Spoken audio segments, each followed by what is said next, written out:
Let's maybe start. I think we already have some known faces or names currently, and somewhere I'm really curious about what is your background. A warm welcome, first of all, to everybody who's here already. Maybe some more people will join us in a minute. Yeah, first of all, welcome everybody to our today's afternoon session in the, with a maybe little normative title, The Beauty of Sustainable Mobility. Let's dive into the topic and let's get to know a little bit more about the concept and discuss in the next 1.5 hours. So my name is Lisa Schäfer. I am traffic and transportation psychologist at Technische Universität in Dresden in Germany. And I'm member of the consortium around the European Union's Horizon 2020 project, REBALANCE. And in the frame of this project, we invited you today to the session. Also, I am the moderator of the session, so I will lead you through the whole session today, and and as well collect your questions and coordinate today. Well, what is the project REBALANCE?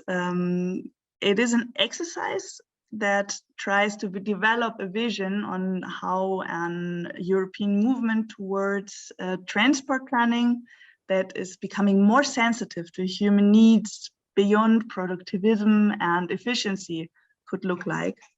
So in fact, how to rebalance a changing mobility narrative and the grown environment, the grown system, and the current present culture. For everybody who does not know our project yet, I would warmly recommend our website.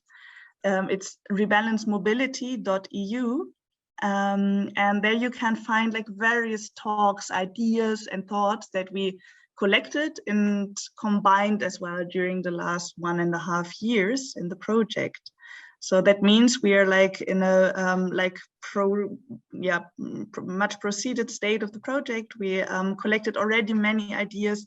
I see some of the people in the audience which are already joined the project, which already shared their ideas with us.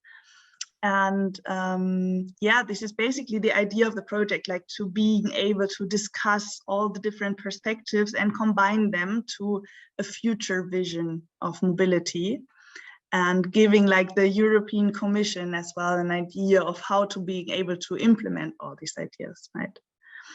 So what will we do today? Today we will dive deep into the meaning of being mobile, far beyond moving from one place to another. And we will sneak in the philosophical field of aesthetics, which I'm personally very keen to learn more about that.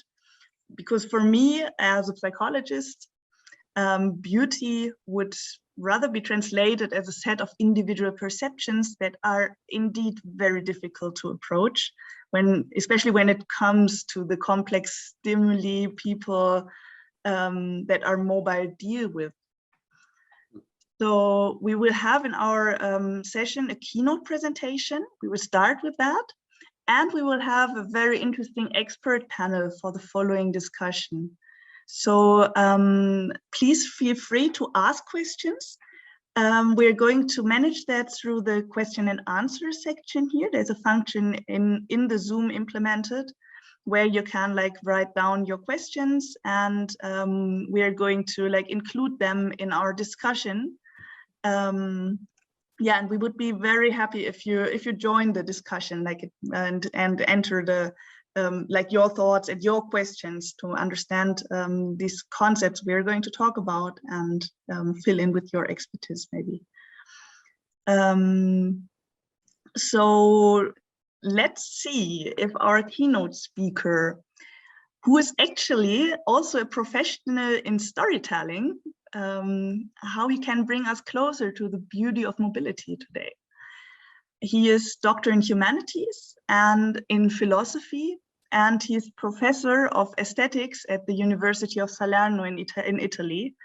And he's very much engaged in combining like modern development and philosophical approaches. So a warm welcome to Filippo Fimiani. I'm very happy to having you today here and looking forward to your presentation. The floor is yours. Thank you, Lisa. Thank you so much. Thank you for the invitation. For me, it's an honor and a really pleasure to be here. I will try to test a little exercise, as you said just before, about rebalance, about the relationship between aesthetics, motility, and mobility, technological and digital. I will start with a few words quoted from Rebalance presentation. For me, it's a big question. And I will share with you some slides, examples, just 3, and some points or proposal, 10+1, about rebalance and the questions about aesthetics, beauty, motility, and mobility. Sorry for that, but so I will be sure about the time of my talk. So sorry for the presentation. It's not so cute, I know, but it's very practical just to be in time for the talk.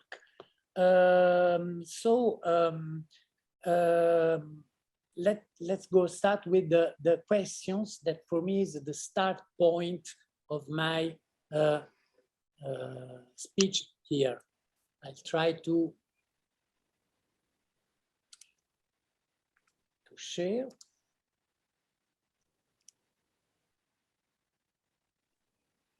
It's okay.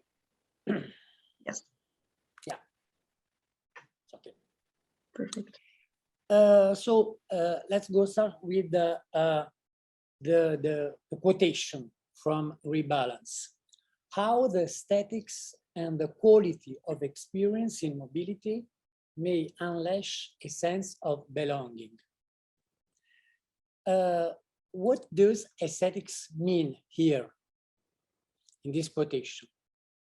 It is about the experience in mobility and what is the quality in this experience, specific one or not at all, and what kind of mobility. Finally, and that's my last point of the 10+1, what can rebalance mean? And what can movere means, a title for my little talk here. It's my first point, movere. According to Cicero, the 3 tasks of the excellent rhetorics are docere, delectare, movere, to teach, to delight, and to move. Movere means, in an active sense, intransitive and transitive, to change place, to wander, to set in motion, to steer, to disturb, to trouble, to remove, to take away, to turn, but also to cause, to promote, to produce, to begin, to put forth.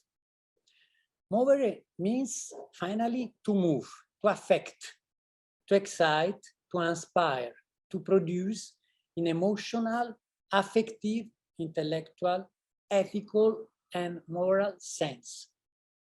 Actually, movere means to transform. So let's go to the first word, the more important, maybe, perhaps for us here, aesthetics. What is aesthetics here for Rebalance and in experience in mobility? Aesthetics is not only about the beauty of works of art or about objects that aestheticize the urban or natural landscape as monuments, screen facade, advertisement, and so on. Aesthetics comes from the Greek noun aesthesis, sensation, perception. So aesthetics is primarily about sensorium, senses, bodies, movement. Finally, aesthetics is not a noun, but it's a verb, not a state or a substance, but a process and becoming of sense making. It is not an experience, it is an experience, the quality of which are corporality, sensuality, motility, body motility, performativity, interaction, responsivity, technology, mobility, virtuality, imagination, finally, storytelling. The aesthetics experience of a complex environment as a urban landscape, but a natural one too, is a flow of non-specific perceptions unified by body motility and by transport mobility, but by our technical mobile devices too, is one of my thesis or proposal here.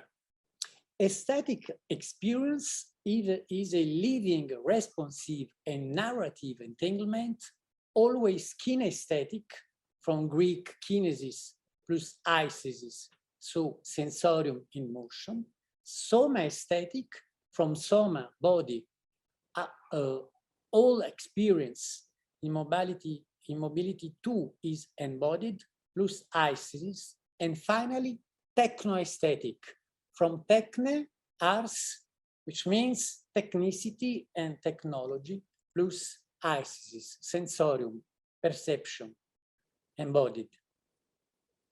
So, in this way, aesthetic is a living experience on the move in the world, among beings, people, things, atmospheres, media, images. It is a living first-person moving experience of the senses and sense of a place, of a Stimmung, as Lisa well knows, a tone, a mood, an active quality. This colored experience of body motility and transport mobility is always embodied, embedded, grounded, and situated by material and immaterial history of the place and by personal history, gender, ethnicity, culture, technology, society, and so on.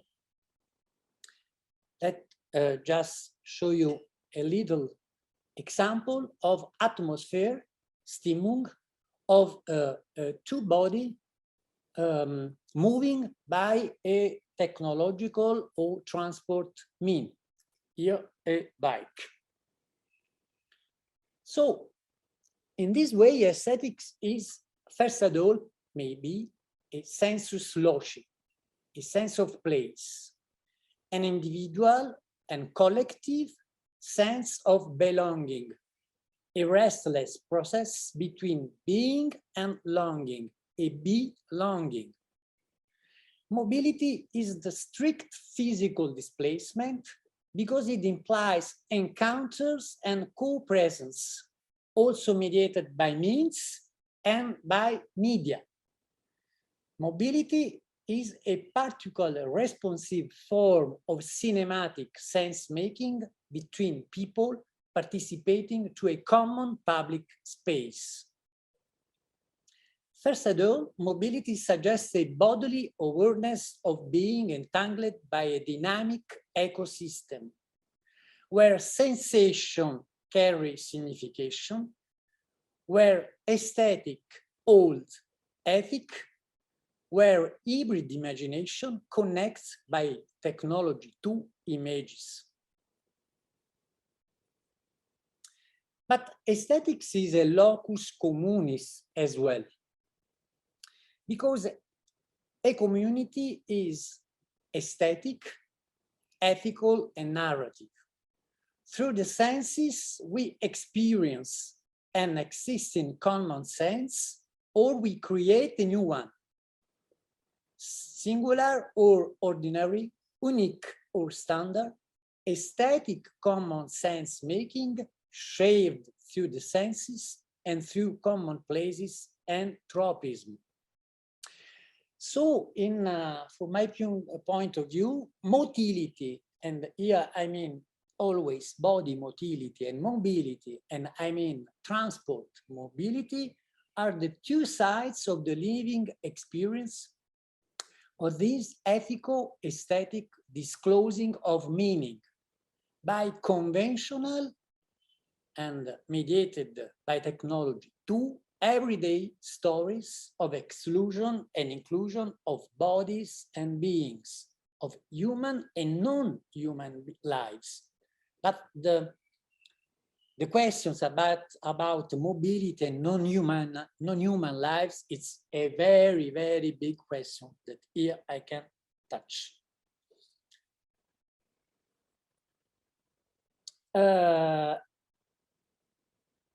As Lisa again knows very well, as Ulrich, the anti-hero of music, the man without quality, says to himself, as he passes from the monotony of the countryside to the moving sensorial chaos of the changing city, I quote, in the basic relationship they have with themselves, nearly all men are narrators. Fine, end of the quotation. Today, the human self-storytelling is nearly all mobile and digital, and made by us as prosumers, producers, and consumers. So let's go to the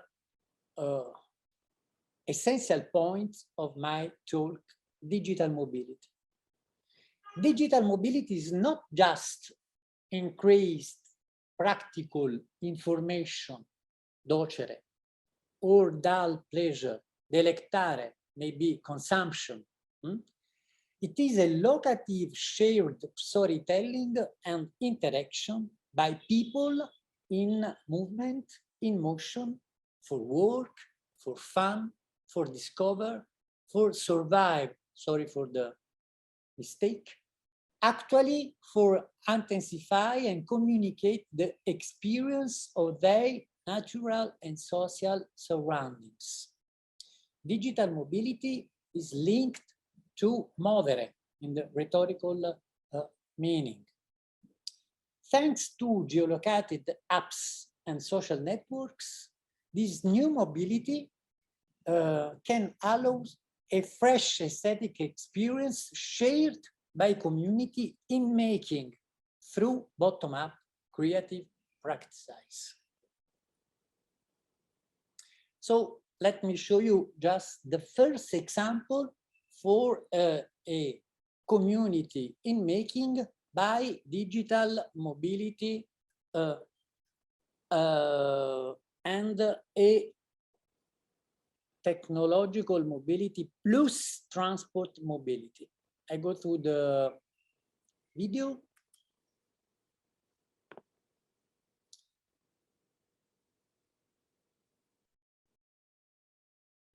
Lisa, it's okay? Okay. Perfect. A bit self-conscious. Okay, let's start.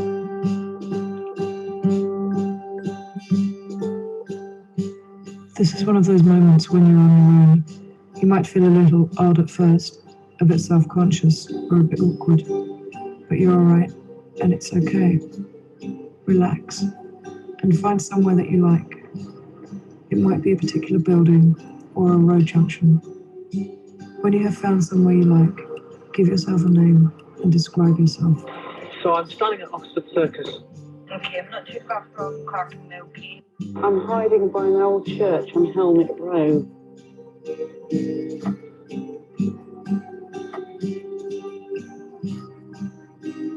I'm Maria, I'm 27. Yo, this is Quincy.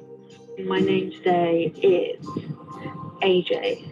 My name is Ascendant. I am grey, stark, and colonial. I'm Ella, and I'm 41 and I'm afraid. Okay.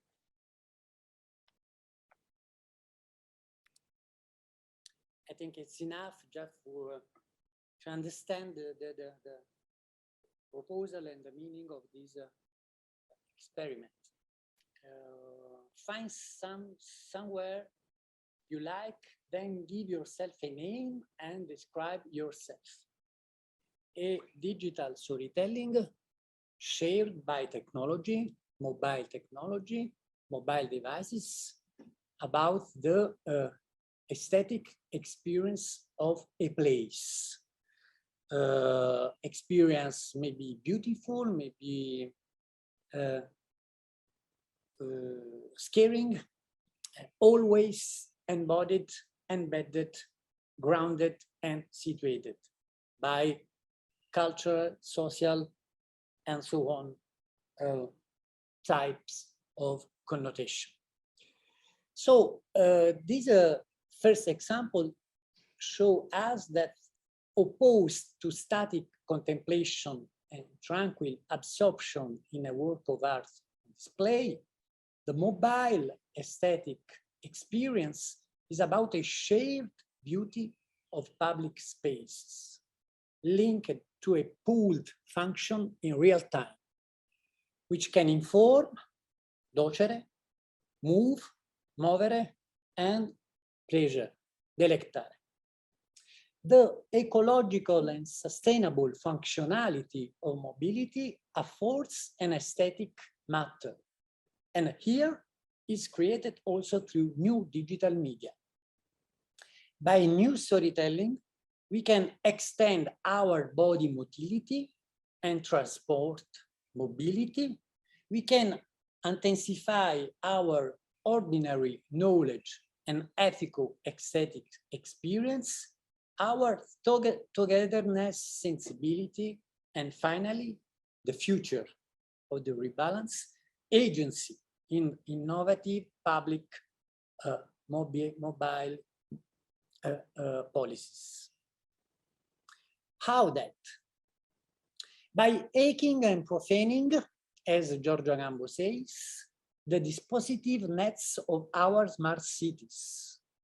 We can turn back the mobile medium to a new common use and to an alternative aesthetic experience and to an user-generated counter storytelling.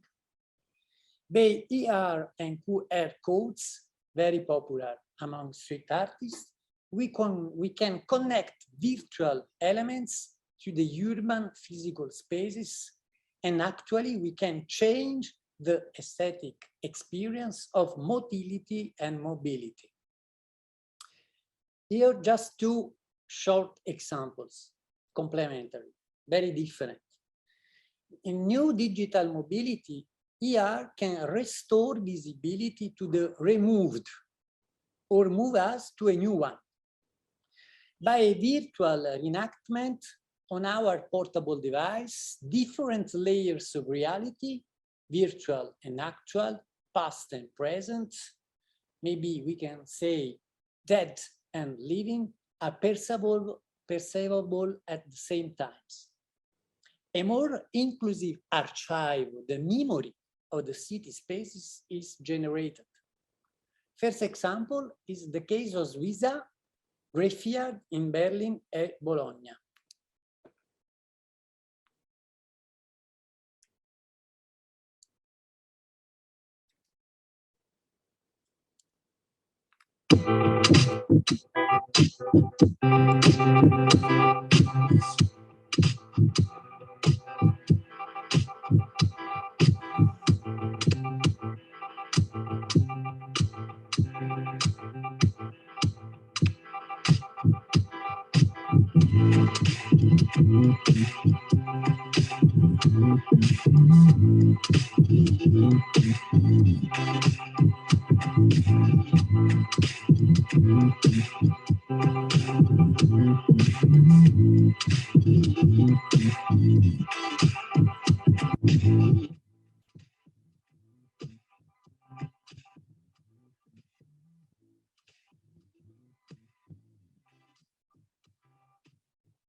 A ghost from the past, again in the void of the urban space. The other example is just the opposite, a new way for making a void in the urban space. Taking a virtual traffic jam in Google Maps with a lot of smartphones in a handcart, Simon Beckett provoked a real change in urban motility and mobility and a fresh aesthetic experience of a very ordinary place in Berlin. Let me show you this one.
Okay, it's enough, I think. So a terrain bug in the city created by a virtual traffic jam. Two artistic example of new digital mobility and the use of the new digital mobility on body mobility and on transport mobility. But mobile devices can mobilize a non-placed ethical aesthetic sensibility and inclusive sociability too. They can perform an humanitarian human movere, allowing the very existential storytelling of extreme experience in truly new dramatic motility and mobility, as migration, exile of refugees, poverty, and marginalization. Today, smartphones are essential tools for producing digital self-representation and witness, and a real witness and human connectedness. And about the migration and the storytelling of the new migration and the digital devices, we have to rethink completely our idea of selfies, maybe. Selfies are shared pictures, not only represent pre-existing selves, individual or collective, but here constitute moving selves in a very globalized process of representation, self-construction, and self-understanding. They not simply capture the displacement as a storytelling topic, but they are in themselves expression and experience of an extraordinary human mobility.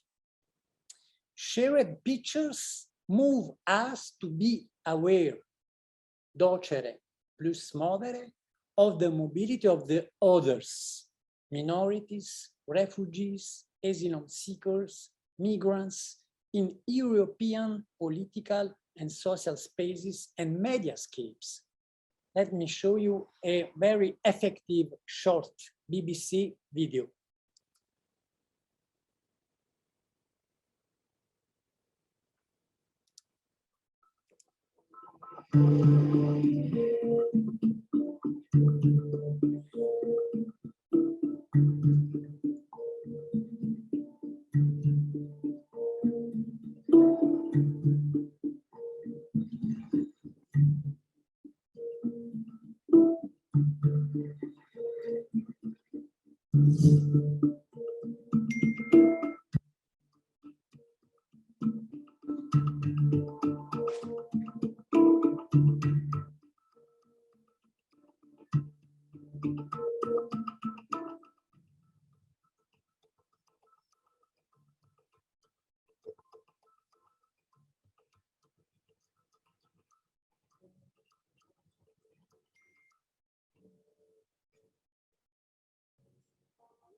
So let me go to my last point, my additional point. It's about rebalance itself.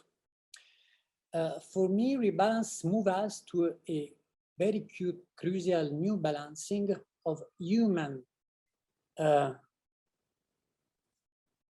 connectivity and a sustainable aesthetic and ethical equilibrium between the bodily motility, transport mobility, and digital mobility. Like Calder's childish mobile sculptures, rebalance is a model in motion, a model in action, to encourage us to rearrange the relationship between human experience, environment, and technology. At once playful, instructive, and provoking, delectare, docere, and movere, rebalance, it is an innovative dispositive not for dreaming to floating in the space or walk on the moon, but to moving us on a better earth and into our concrete world together in difference and in a better way. Thank you so much. Filippo, thank you very much for this very interesting presentation, and as well for the very impressive last video impression. my thoughts are still a little bit there. And yeah, as well, thank you for like sharing your thoughts as well on the rebalance concept. Like, what does it mean? I like the last slide, which you like showed very shortly only, but like it makes a lot of things clear, I think, on how you would like put the rebalancing idea, right? I like this mobility moving construction here as well. Just as an immediate reaction, which was as well like triggered from your like idea of technology and how the smartphone is like changing everything. Would you say that we are now more aware of our environment, of the like perceiving the aesthetics of our being mobile, or is it maybe less because of like the evolvement of the smartphones? What would you say? Thank you for Liza for the questions. I have not I think that the best is not looking for just an unique answer, because mobility and mobile mobility, digital mobility, is finally dialectical, because it's, and very, or if you want, very different. Instrumental, playful, commercial, performative, documentary, artistic, aesthetic, ethical, political, existential, and so on. Mobile technology is used at the same time for the authorities, the powers, for exercise power, by commercial agencies to increase consumption, by citizens and artists to generate new form of resistance and extraordinary aesthetic, maybe, counter storytelling, or poetic experience in our urban spaces of the everyday life, or by the users to inform or to narrate their stories of life, joy, pain, very superficial or very deep, you know. So it's your questions is about the technology in general. Technology in its has no is not in itself good or devil. It depends from the uses. Uses belong to us. So I hope that we can be more ethical users and prosumers of mobile technology. So thank you. As far as I understand, though, is that the technical development has to be like incorporated in our idea of being mobile, of mobility, right? And like because it is everywhere. Yeah, as you know very well, embodiment is an entanglement, the new words of today. Absolutely. Material and technological. We are all cybers, if you want. So beautiful. Yeah. Okay. Thank you. I think like this would be a nice moment to invite as well our two experts to the panel here, because like as you mentioned, like mobility is so many different aspects. So how would we be able to discuss that with only two of us? I think it's very, very interesting how different the field is here. We are having on stage, the virtual stage. Because I'm able to present you Christina Marolda, who, she has been a policy officer and was in charge of research and innovation in the EC Directorate General for Mobility and Transport. And she was in charge of designing innovative strategy for European transport infrastructure and logistics. But also she is actually studied architectures, and this is, I think, a very interesting combination, like having this built environment and all these like grown aspects of our world we are living in, and combining it and bringing it to a strategical and like more meta transport infrastructure and logistic level. She's as well very much engaged in the topic of gender issues, and especially in transport, but in general in women in science, which is, I think, another important and interesting aspect when we're talking about like mobility in general, and what you mentioned, Filippo, as well, that it is like about like being inclusive, about the different perceptions of all these different people in the world, right? So welcome, Christina. And hello. Thank you for being here. Thank you for inviting. So may I react of, first of all, of one aspect of Filippo's presentation that was really digging deep into my humanistic education and in my old Greek and Latin studies. What I really would like to highlight is that the double meaning of move, that is both movement and emotion. And to move is a moving movie, it's a moving book.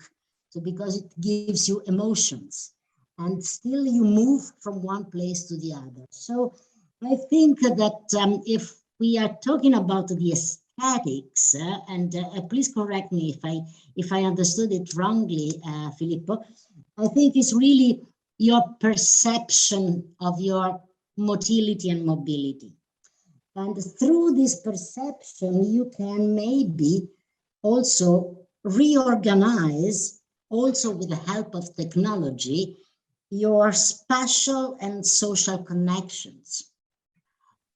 So that is extremely important, and that is something that is so individual, because I mean you cannot have the same emotions, the same perceptions of other people. But then, I mean, I try to go back to the designer role that we have also mainly in this group.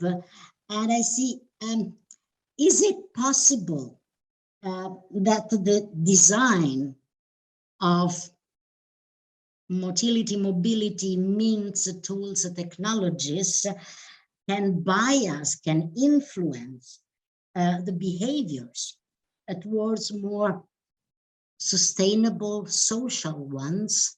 So if we take your three main Kikiros words and we go backwards, so from movere, if we move in a certain way and we can delight this movement, can we teach people something different? And so, and also teaching that, can we inspire their belonging to a space?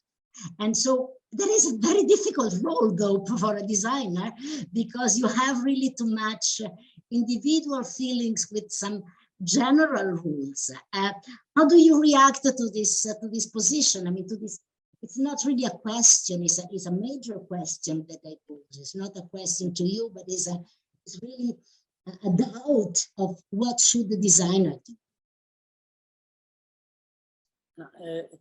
Thank you, Christina. You are absolutely right. Thank you. On the double meanings of movere, to move in motion, and to move to affect. It's the double meaning in Latin and classic rhetorics too.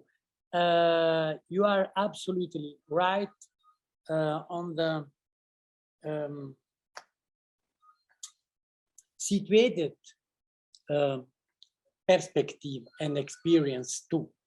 When I said always embodied embedded, grounded, and situated, I wander to the best and well-known literatures on gender studies and post-gender studies about this topic. And finally, I am very, very with you about the proposal, the mission of Rebalance is just exactly this one. Finally, to teach, to delight, to experience a new way of social mobility and an inclusive one. You're perfectly on the essential topic of the questions, and I know it's very hard for the designers. It's a lot of delightful for the thinkers, for the scholars, I mean, academic scholars. So thank you very much. I think that's the questions about the European project, in fact. Yeah. So thank you very much. Thank you. Thank you. Interesting aspects. May I invite one more person to the panel, like when talking about like academic scholars who are trying to like break these things into models and like trying to understand like the logic behind that as well. I would like to introduce you Mr. Dr. Gadia Pourachem. He's a senior researcher and a project manager in the Department of the International Research Projects at the University of Salerno in Slovakia. He's as well a member of our consortium for the Rebalance project. And yeah, he holds a PhD in transportation engineering and planning, actually.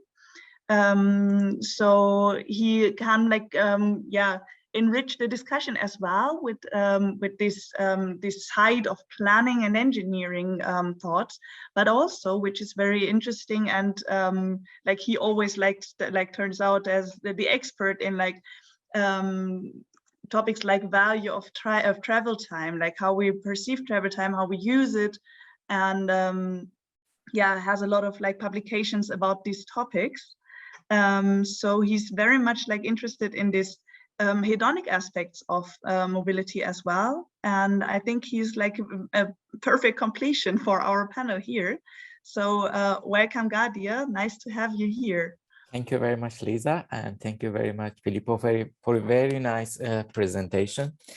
So I would like just, to take this statement from the presentation of Filippo. It goes again to this concept of movere. So, which means to move, affect, to inspire, in an emotional, affective sense, to actually transform. So, my question is now, this affective evaluation from the people's point of view. So, it can be positive or negative, yeah. So then, how this aesthetic, this kind of feelings that they're coming from the emotion, moods of people that you were explaining can be really captured, and be embedded in current, strategies, policies that can be used for the future mobility planning, in the mobility context. To what extent, we can somehow institutionalize this kind of the aesthetic and the affective evaluation of people in our current policies and strategies that currently that are in practice. This is my first question. Then I will ask my second question if you have time. Thank you very much, Gadir. I will like to answer. It's not my work. It's not on me. Because the gap between a political reflection about sensorium or aesthetic experience and the design the political and pragmatic and realistic actual design of policies, the difference between politics and policies, it's a very, very, very big gap. So I haven't an answer for you about on the plan of the design and strategies. For me, look, I wonder about empathy. It's the same paradoxical and very double logic of the empathy is the logic of the digital mobility. Empathy too is positive and negative. Empathy is sympathetic with the others, the other one, human beings or animals, no? But is only it isn't only this side. Empathy is too is also fear, disgust, and so on. I think that the first step we have to maybe to do is let's start to think about the complexity of our topic. Mobility as empathy is at the same time for and with the other ones, human beings, inclusive, and so on. But to the other side is, and it's human too, negative. I think that the first step to do is exactly this one. For the designers too, on a European or more generally project dimension about mobility, transport mobility, and human mobility. This is maybe my answer, very, very, very little answer to your big questions about the designer, the topic and the task for a designer. Thank you very much, Filippo. I don't know, Lisa, do I have time to ask the second question? Yes, feel free. Okay. Sure. So now, you know, this concept of the 15-minute city or a slow city is very hot topic in, you know, among designers, planners, you know, politicians. So they would like, you know, by, you know, implementing this concept of the 15-minute city to bring more, you know, you know, to improve the quality of life for people, which means that to bringing more aesthetic dimension that, you know, bring more well-being. So, you know, when people, they are working in their neighborhood or their, you know, their area, they could, you know, somehow have the feeling of belonging. From your point of view, so how, to what extent this kind of, this concept of movere and the belonging that you are explaining could, or, you know, should be implemented or should be taken into account when, you know, planners or designers, you know, they start implementing this 15-minute city in ground. So to what extent do you see, you know, use of this? First of all, yes, yes. The quality is one of the empowerment or the intensification to intensify our experience, our aesthetic experience, is a key word of our modernity, as you know. Intensify the experience is the maybe perhaps the best keyword of the modernity, from Baudelaire to today. Intensify our experience. The quality of the experience today is a social and inclusive quality, maybe. So it's the first answer to your questions. Quality in the very pragmatic point of view is empowerment of the quality of the life, of the being, and the well-being of the human being. Aesthetic is experience. So, but I will try again to point the other side, the dark side of the quality. As the emotions, they are very negative emotions. Well, there are very negative qualities. And now, today, for us, in our world, in our cities, in our urban and transnational spaces, the negative dimension, the negative qualities, it's, I think, a big thing that we have to do with that. Just the past manifestations, political manifestation in our world are for rights, bien sûr, yeah, for rights, but negative qualities point out in the city spaces. So I would like to remember again, we have to be maybe look to the future. Maybe we have to be just a little utopians, but we have not to be politically correct. Never. Qualities as emotions, as aesthetics, as empathy are negative ones too. It's human. Okay. Thank you very much, Filippo. Okay.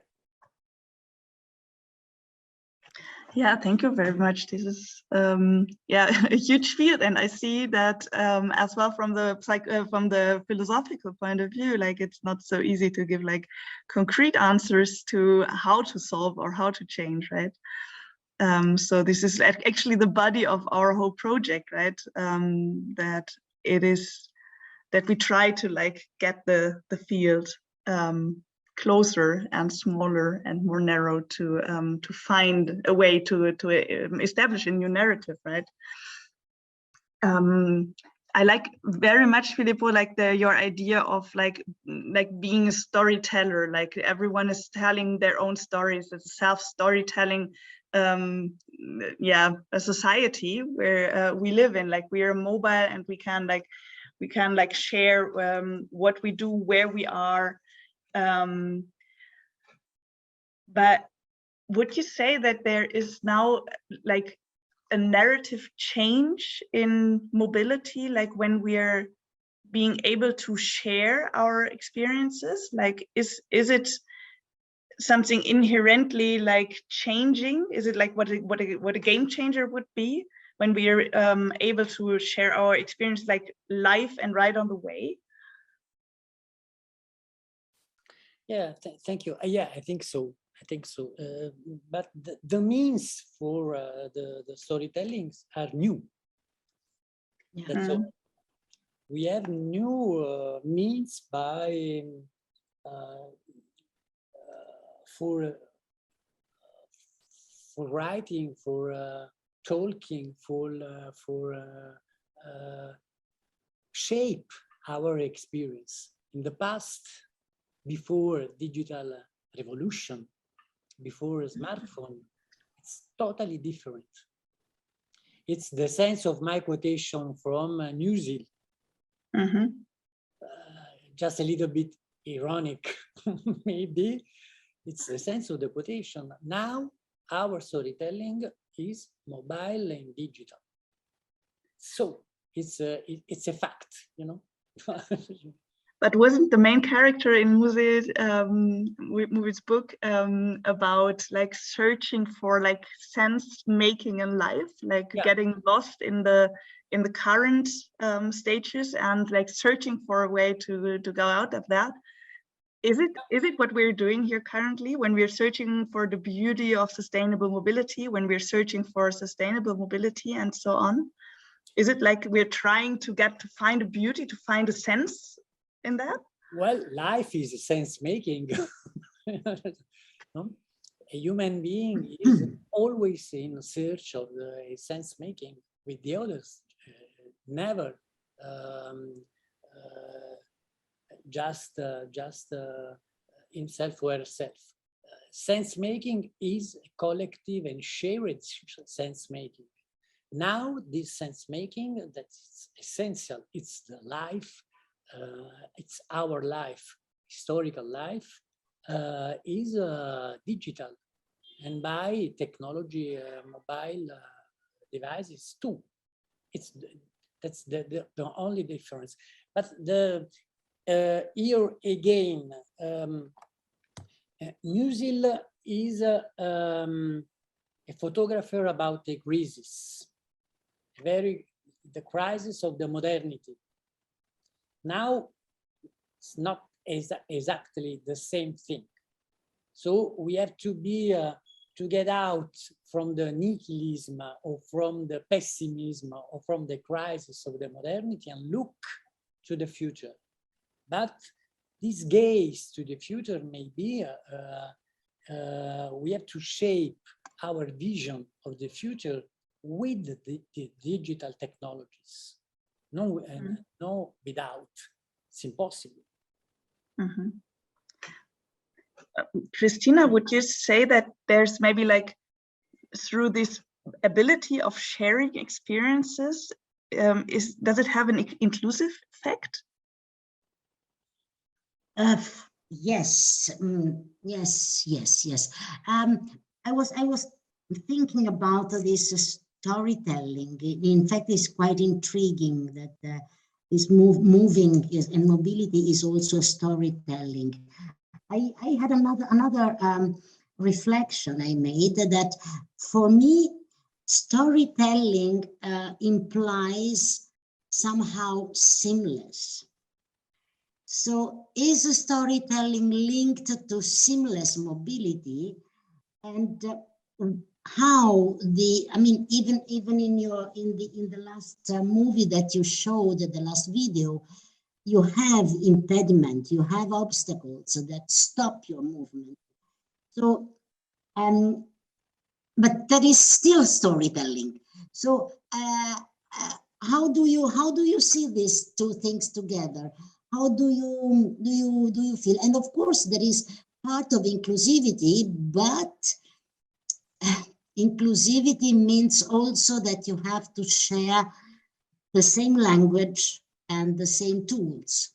And until you are not there, maybe you cannot reach the total inclusivity. To answer your question, Lisa. But I just would like to know what Filippo thinks about this seamless movement. Thank you so much.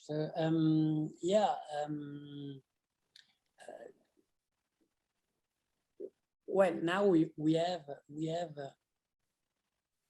nearly all, to quote again Musil, nearly all, we have the same tools. Nearly. This one. Nearly all, yes. Nearly. No, it's okay. I am not a fan of this one. No. I am dreaming about the Greece and the holidays, just to put off this one. So, okay. So, but it's time for travel time and time for holidays. It's a historic choice. Well, cultural and social and economic choice and possibility for me. I know very well. So if we look at this one like a very essential tool for storytelling, positive and negative. Okay. With in the mind, the gaze, the vision of an inclusivity to gain. Maybe this is the right way to rethink technologies too. And that comes again the role of the designer, maybe. Oh, Because, I mean, technology is designed by somebody, and then the design should keep in mind the use that you will have of this technology. So, I mean, the designer has a great responsibility in designing something that can be effectively aesthetic for the user and also inclusive for the society. So that is quite an important task. And it's not easy because I think that is not yet understood exactly how to redesign things in order to make them more suitable to this new vision of mobility that we have. Yeah, sure. But if we have something maybe a good one, I am not so sure, but after COVID, coronavirus, and after 3 years now in the war, if we have learned something, is about the fact that this one is very essential for the humanity. Yeah, today, unfortunately, it is. I mean, I don't know what we can do without. Well, you know, a few months ago, I had an accident and my phone was broken, and I was totally lost. Yeah. Because even if I when I get to the other one and I recovered all the data that I had in the cloud, I missed something. And that was some essential thing that I couldn't recover. So it is really, we are really giving this tool really part of our lives. And well, well, one of the things that could not work is the emergency calls. I had an accident. So usually they use your phone to have the emergency call, but the phone was broken with the accident. So, and then a friend of mine said, remember to put always a little piece of paper together with your identity card, with the right numbers. So, you know, we are depending on technology, but we should always have a plan B and another solution that is a little bit more traditional. And I don't know if that is also for our vision of the new mobility schemes, of the new mobility patterns and so on. Maybe we should try to recover something from the tradition that is not too bad. That is not too bad indeed. Yeah, sure. Yeah.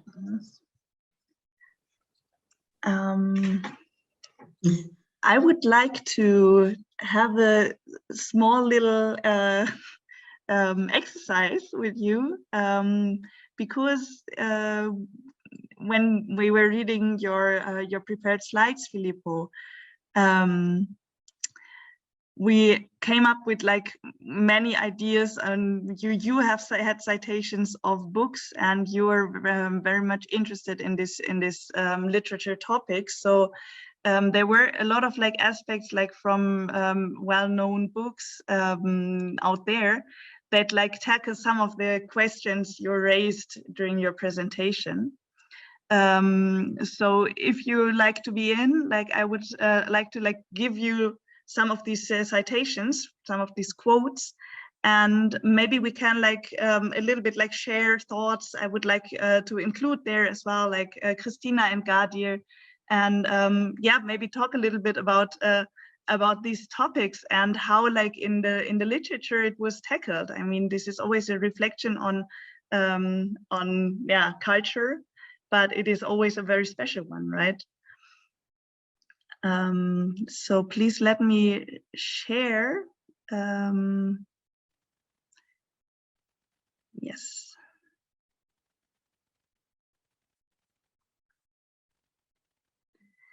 And for the audience, I think it is, like, as well for the panel, it is not so important like where these citations or quotes are from, but I think they tackle some of these aspects we started discussing already. So maybe it like gives a nice wrap up for the topic as well, as we are approaching like the final of this session, right? Yeah, actually, there's one book which for my part, I don't know this piece of work, but I pretty much like it because it's about like the sense of contemplation and stillness, which like very much tags as well like aesthetics and experience maybe in everyday life. So Mr. Palomar is standing on the shore looking at a wave. Not that he's lost in contemplation of the waves. He's not lost because he's quite aware of what he's doing. He wants to look at a wave and he's looking at it. He's not contemplating because for contemplation, you need the right temperament, the right mood, and the right combination of exterior circumstances. And though Mr. Palomar has nothing against contemplation in principle, none of these three conditions applies to him. So is someone of you like interested in like making a first move on connecting it with like aesthetics, with mobility in general, or with the concept?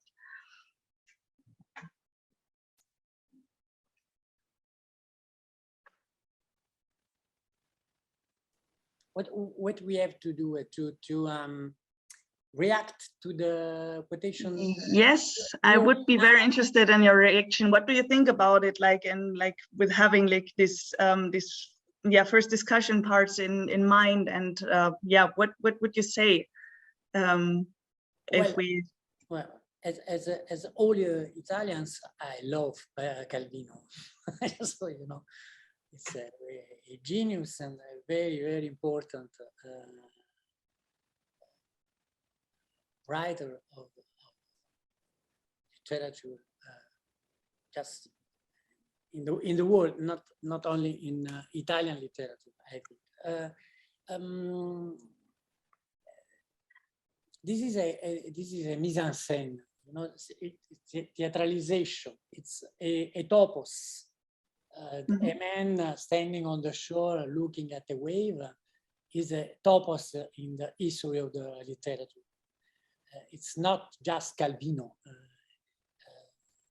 It comes from a very long history of the literature and rhetorics and poetics.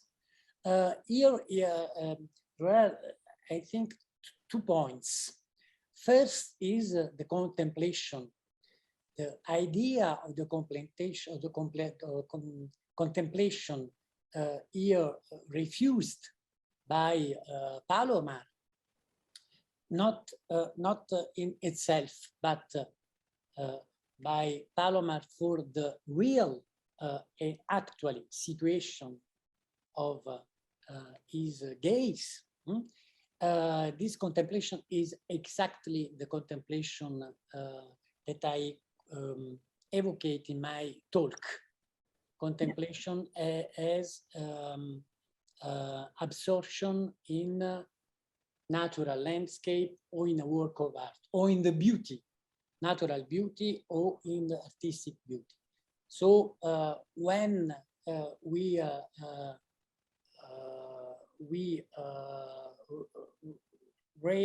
read about contemplation, we have, I think, to remind us the long history, philosophical, literary, artistic, and so on, about contemplation versus distraction.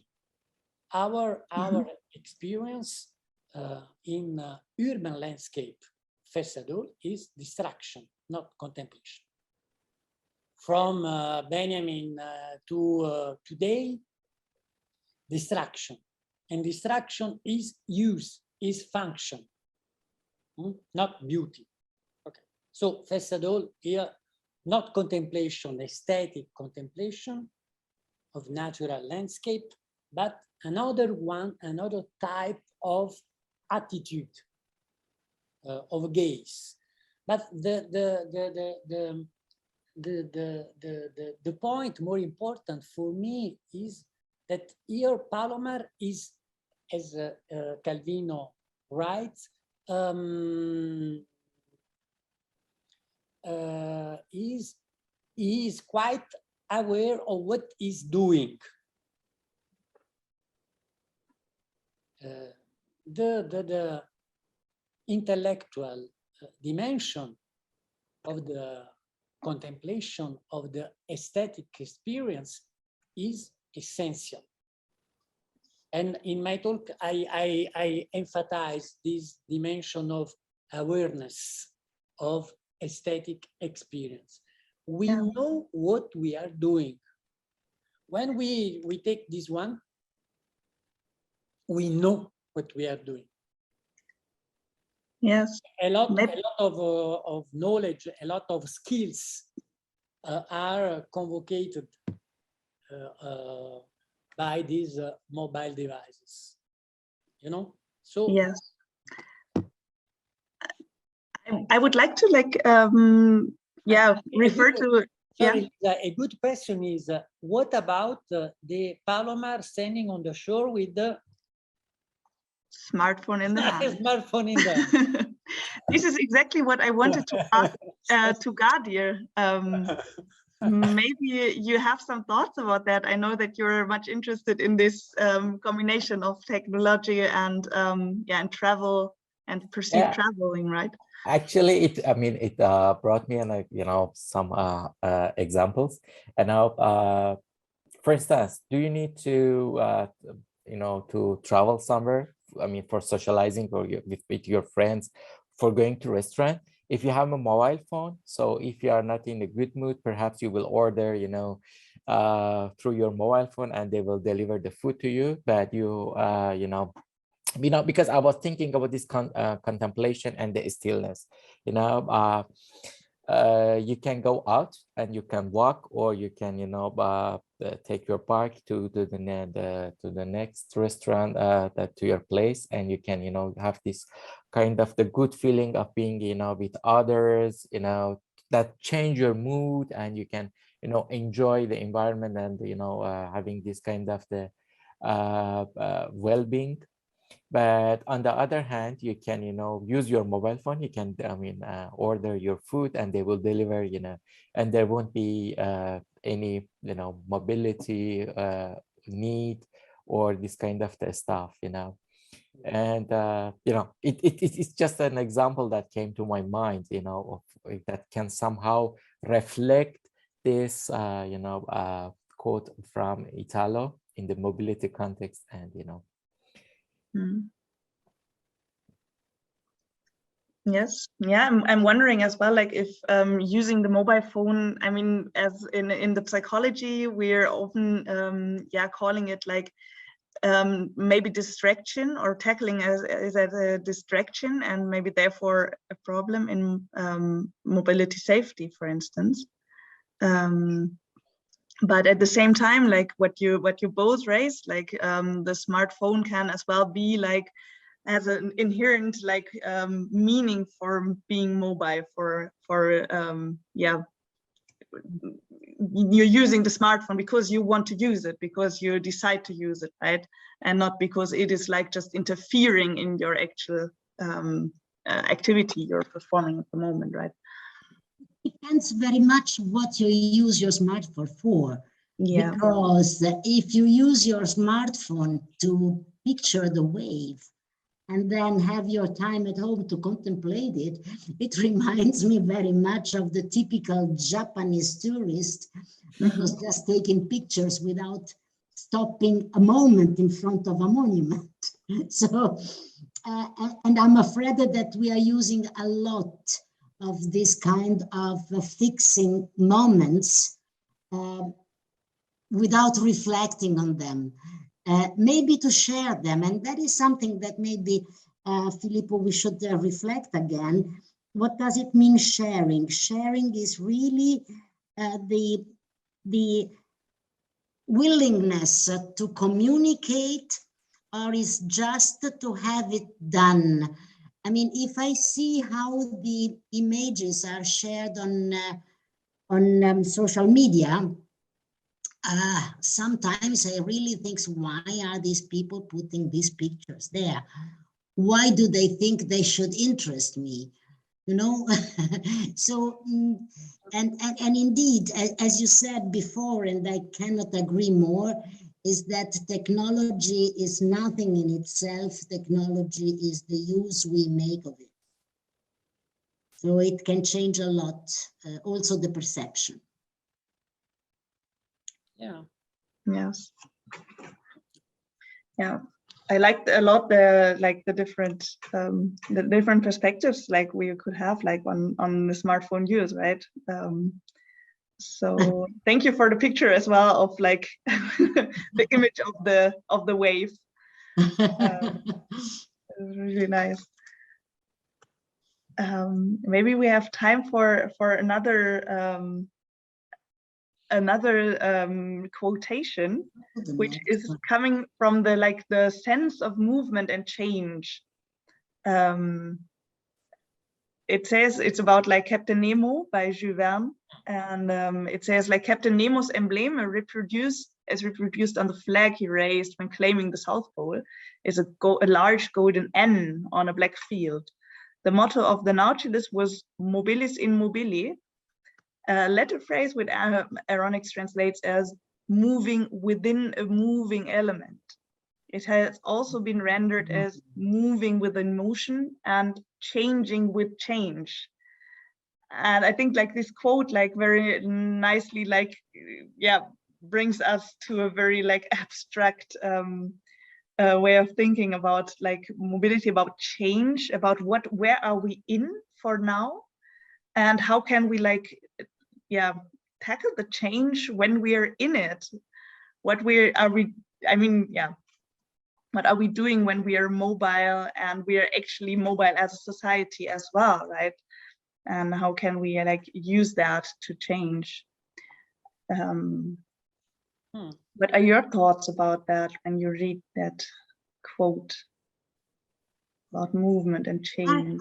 I have an image that is coming to me, and it is being in a moving vehicle, whatever, and trying from the inside to change the direction.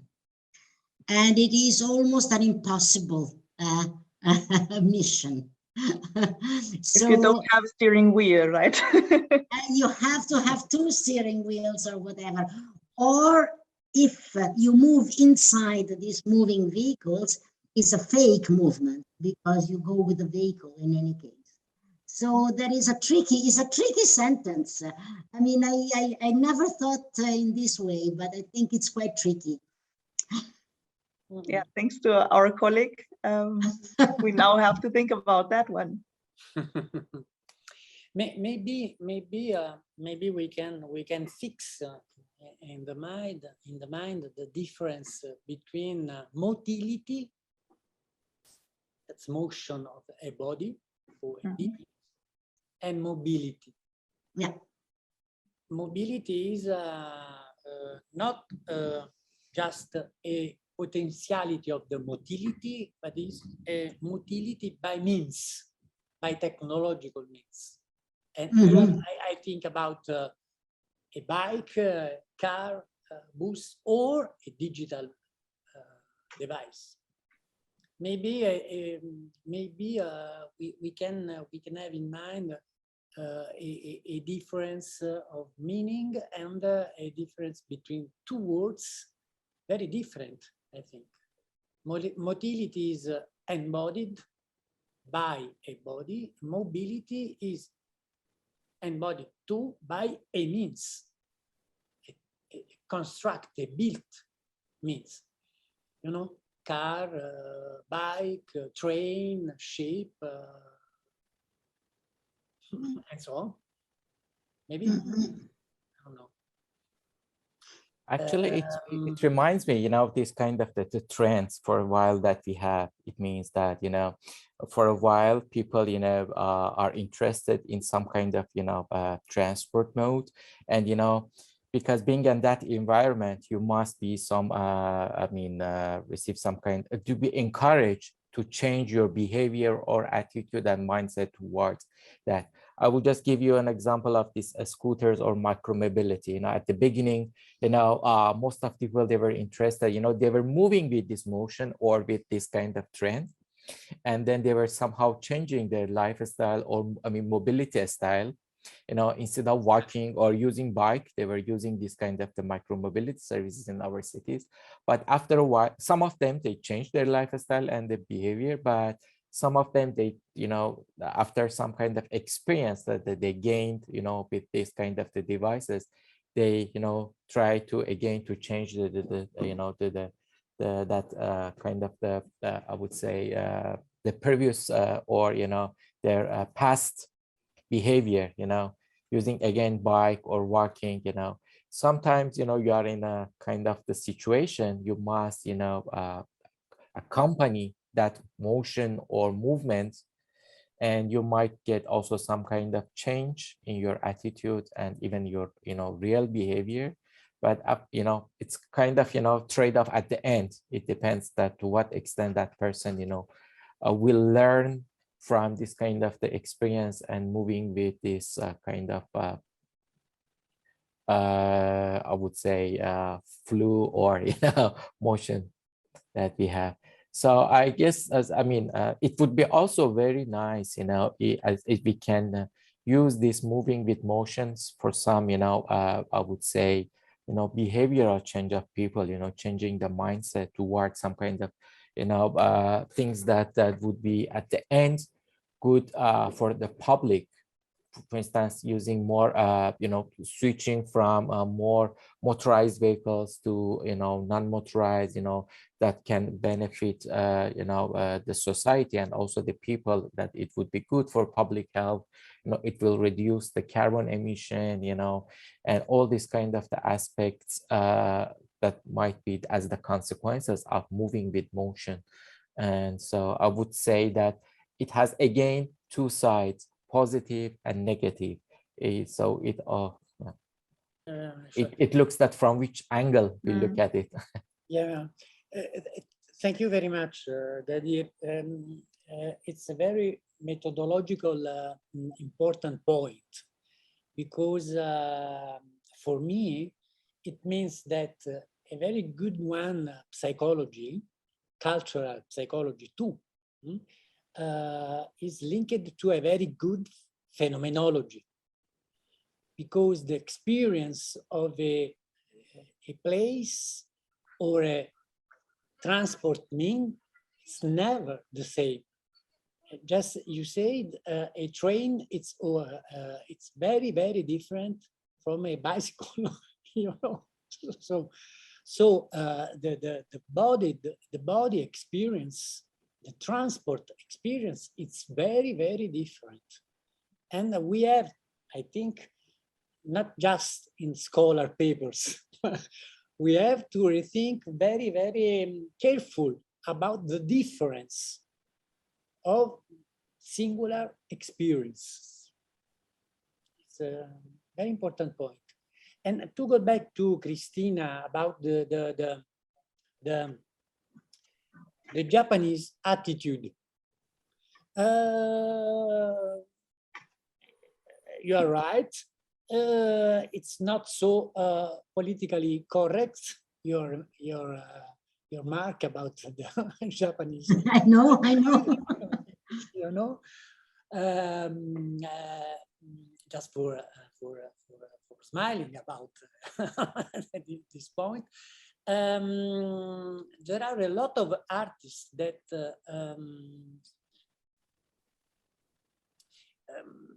we can find a new reshape and just new strategy to inhibit the shooting of too much pictures.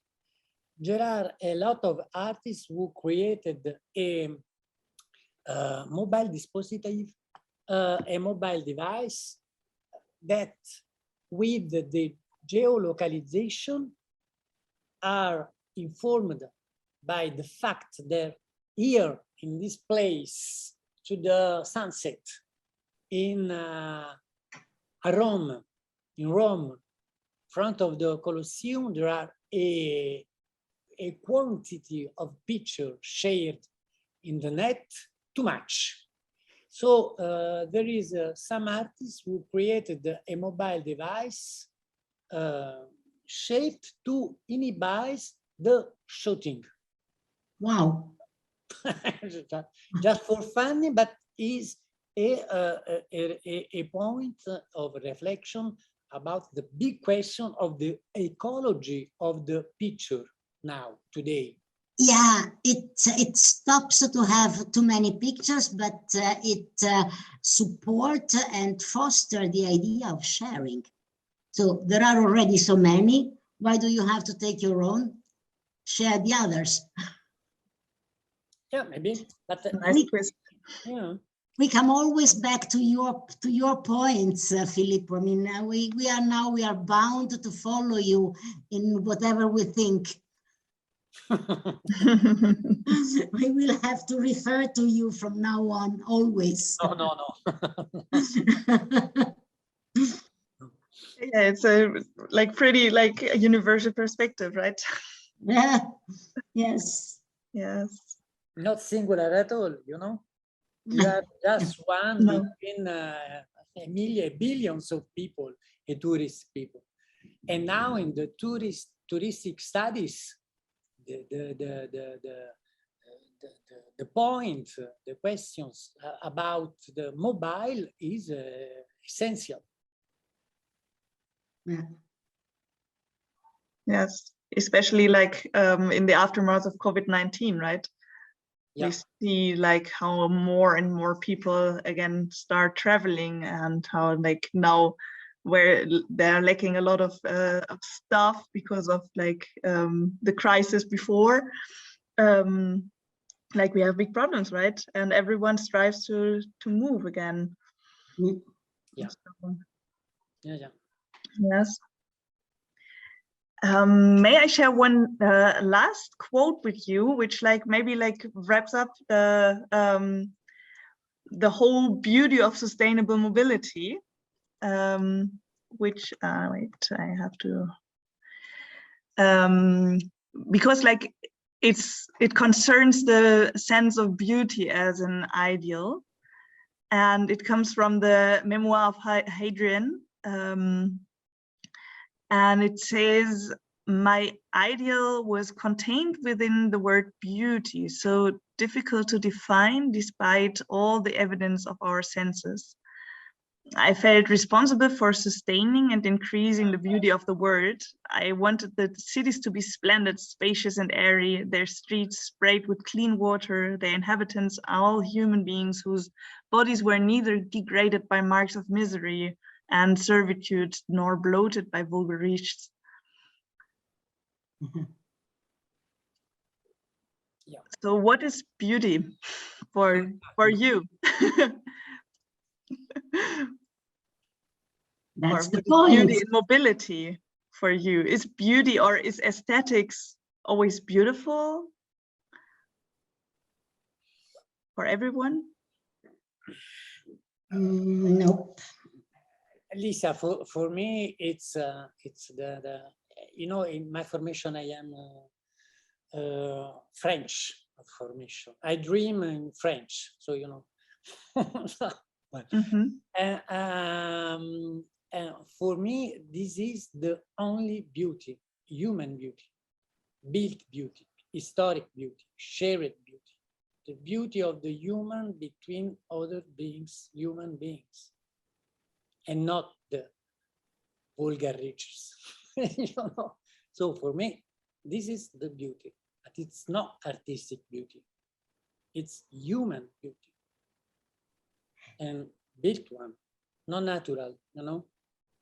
Here there are it's not the natural beauty, not so old, you know. Maybe I'm utopic, but this is the maybe the future of our city. I don't know if it's possible. So you would say it's human-made beautiness, or it's the the beauty of like being human? Here, for me, it's a beauty, human beauty, built beauty. So historic beauty, a city is built, shared with other humans. So there is no space for the natural beauty. Here, yeah. in the quote of okay. Not at all. I am no so I am no so universal, you know. But here I think that the aesthetic really combines with ethic, because if you want the cities to be spacious, sprayed with clean water, and human beings neither degraded by marks of misery and servitude nor bloated by vulgar riches. So that is really a question of ethics more than beauty. Because that is harmony, that is well-being, that is happiness. It's a lot of other things. So, and then again, aesthetics and ethics come together. So you would say that there's the ethical component in it. That means as well that, like, according to like individual perspectives or value orientations, the beauty is perceived in a different way. Do I get you right there? Yes, but if the beauty is ethical, everybody will perceive it as a beauty. If we all share the same ethical mind, right? Yes, I mean, it is grounded in a culture and in a society. So you have to share the basic values, of course, and the basic ethic values. And what's about the vulgar riches? Would they share? They won't, but who cares? Exactly.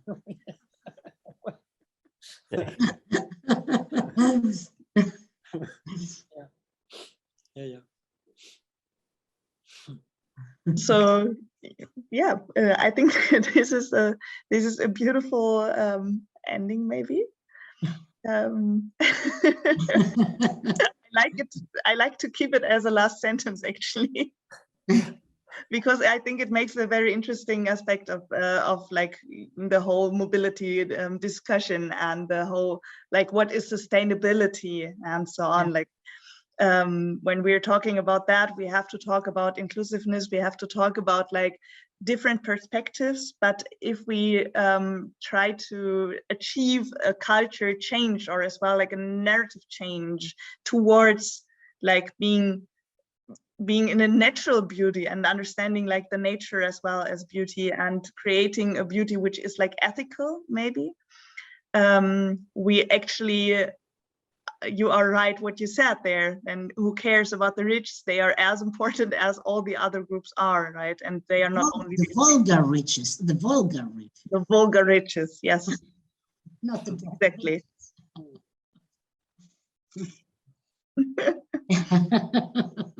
But it is nice as an ending here. Absolutely. Yes. So thank you for the very interesting discussion. I would have liked to like keep it running even longer. But yeah, thank you very much. It was very interesting for me. I hope as well like the audience enjoyed. and I was very happy hosting you all and having you here. Thank you very much, Filippo. Thank you very much, Christina, and thank you very much, Gadir, for being here and sharing your thoughts. Yeah. Thank you for this very, very, very stimulating conversation. Thank you very much. Thank you. Thank you all. Wish you a very nice evening. Bye. Thank you. Thank you. Bye. Same for you Bye. all. Bye. Bye. Thank you, everybody. Bye-bye.